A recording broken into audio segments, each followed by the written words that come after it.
శ్రీరామ రామ రామేతి రమే రామే మనోరమే సహస్రనామ తత్తుల్యం రామనామవరాననే.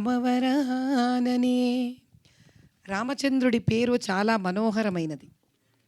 అంటే ఆయన పేరు తలుచుకున్నంతనే సంతోషము, ఆనందము, ఉత్సాహము, ఆహ్లాదమే రావడమే కాకుండా ఆయనది ఒక్కసారి నామం తలుచుకుంటేనే సహస్ర నామాలు తలుచుకున్నంత విలువైనది, బలమైనది అని శివుడు రాముడు గురించి చెప్పడం జరిగింది. అందుకే శివ ఉవాచ అని ఈ మాట చెప్తారు. విచిత్రమైన విషయం ఏంటి అని అంటే, ఈరోజు పొద్దున నాకు కర్నల్ భిక్షపతి అని ఫోన్ చేశారు. ఆయన అన్నారమ్మా, మీకు 2 విషయాలు చెప్పాలి తల్లి, చాలా ముఖ్యమైనవి అని. ఏంటండి అని అంటే, ఆయన ఎవరో నాకు తెలీదు, నేనెవరో బస్ ఆయనకు తెలిసి ఉండొచ్చు. నంబర్ ఎక్కడి నుంచో తీసుకొని నాకు ఫోన్ చేశారు. కాశ్మీర్లో అంట వీళ్ళు ఆర్మీ మిలిటరీ ఫోర్సెస్ ఉన్నప్పుడు రాళ్ళు విసిరేవాళ్ళంట. అప్పుడు వాళ్ళకి ఏం చేశారంటే, మొఖాల మీద విసురుతుంటే ఫేస్ షీల్డ్స్ ఇచ్చారంట. ఫేస్ షీల్డ్స్ ఇచ్చారు కదా అని వీళ్ళు ఏం చేసేవాళ్ళు, అక్కడ ఉండేవాళ్ళు మోకాళ్ళ మీద రాళ్ళు విసిరేవాళ్ళంట. అప్పుడు వాళ్ళకు ప్యాడ్స్ ఇచ్చారంట మోకాళ్ళకి. మోదీ గారు ఎప్పుడైతే ఆర్టికల్ 370 ఎత్తేసారో రాళ్ళు వేసేవాళ్ళు లేరంట, 2 స్టోర్ రూమ్కి వెళ్ళిపోయాయంట.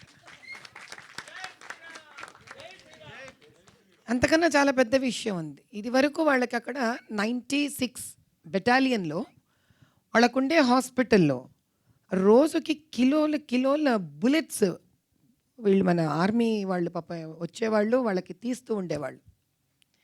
ఈరోజు అక్కడ డాక్టర్స్కి వర్క్ షట్ డౌన్ అయిపోయి వాళ్ళని ఇంకొక చోట రీహాబిలిటేషన్ సెంటర్స్కి పంపించేశారంట. అంటే ఒక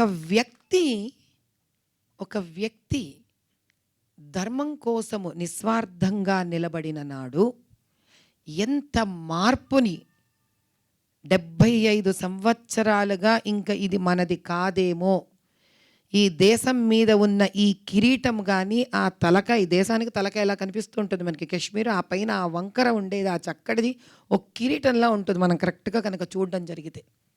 సో దేశానికి అటువంటి ఆ తలకాయ, దాని మీద కిరీటం ఇంకా మనది కాదేమోనని అందరూ నిర్ణయించుకున్నా కూడా ఎక్కడికి పోలేదు. దేశం తలకాయ దేశాంతే, దాని కిరీటంనే నిరూపించారు. అటువంటి అద్భుతమైన కర్మయోగి మోదీ గారు. మనందరి అదృష్టం ఆయన కాంటెంపరీస్గా ఉండడం. అంటే ఆయన ప్రధానమంత్రిగా మనకి ఉన్నప్పుడు మనమందరం కూడా ఆయనతో పాటు భారత భూమి మీద జీవించి ఉండడం మన అదృష్టం.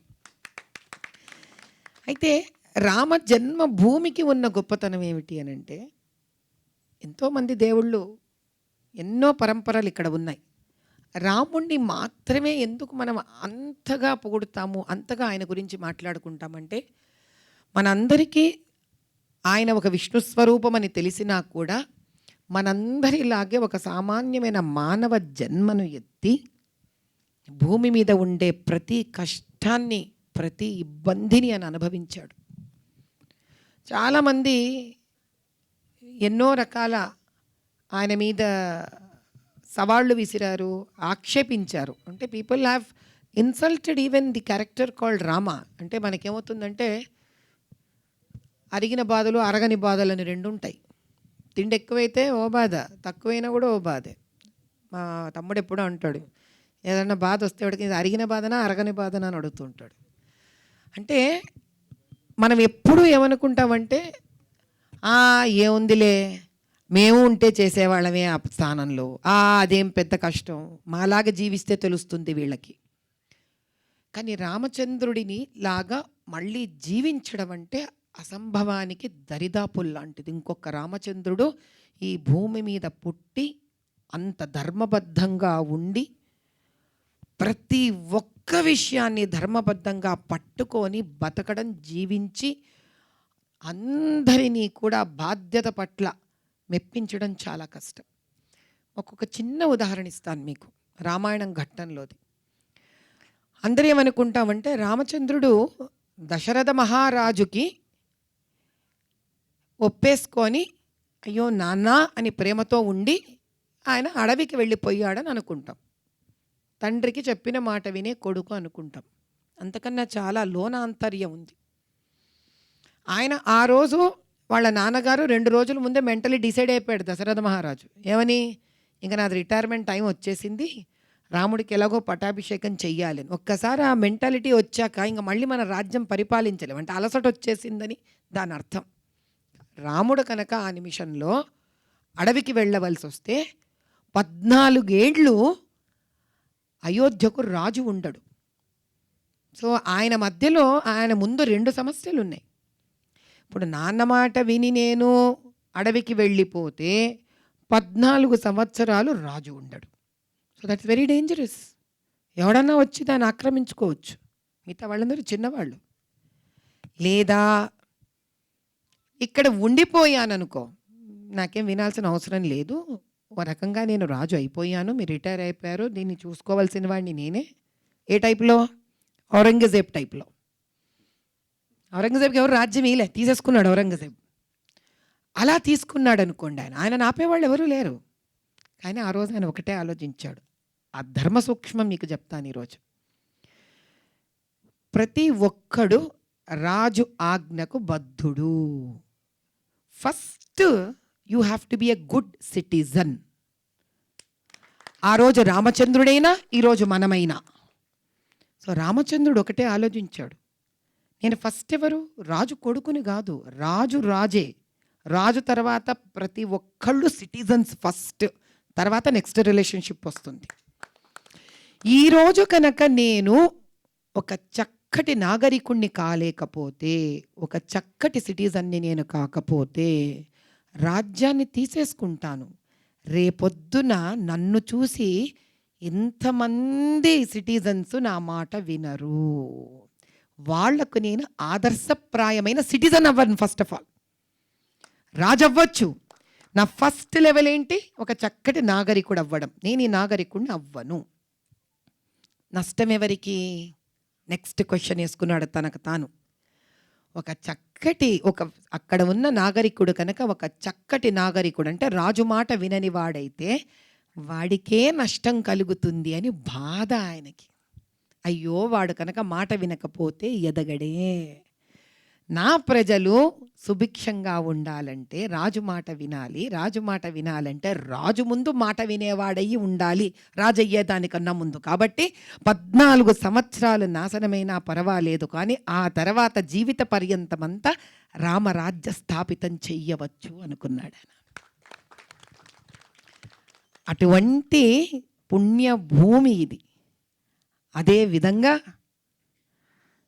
This young man, I'm sure you would have created that Ramarajyam in the movie.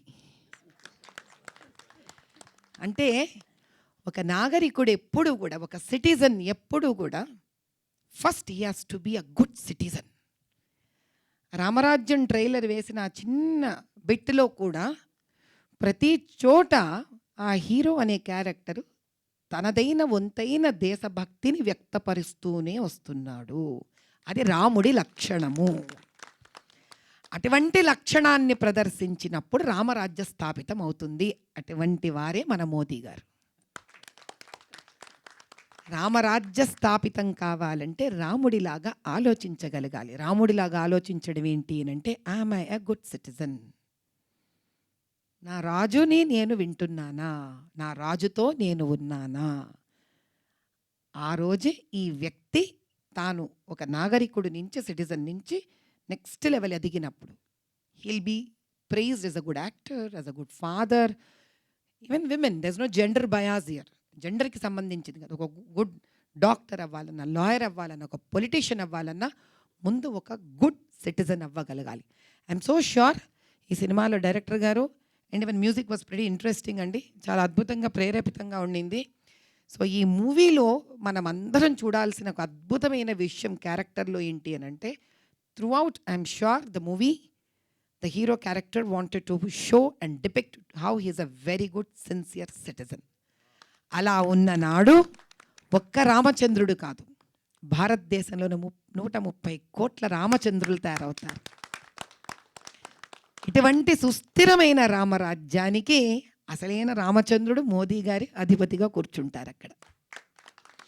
ఇటువంటి అద్భుతమైన భారతదేశము సూర్యచంద్రులు ఉన్నంత వరకు రామరాజ్యంలాగే ఉండాలని కోరుకుంటూ, అలా ఇలాంటి చక్కటి డైరెక్టర్లు, యాక్టర్లు, మ్యూజిక్ డైరెక్టర్సు, ప్రొడ్యూసర్సు ఇక్కడ ఉండే భారతదేశంలోని ప్రజలకు రామరాజ్యం స్థాపితం చేసేలాంటి నాగరికులను అయ్యేలాంటి ప్రోత్సహించే సినిమాలు తీయాలని నేను సదా రామచంద్రుణ్ణి కోరుకుంటూనే ఉంటాను.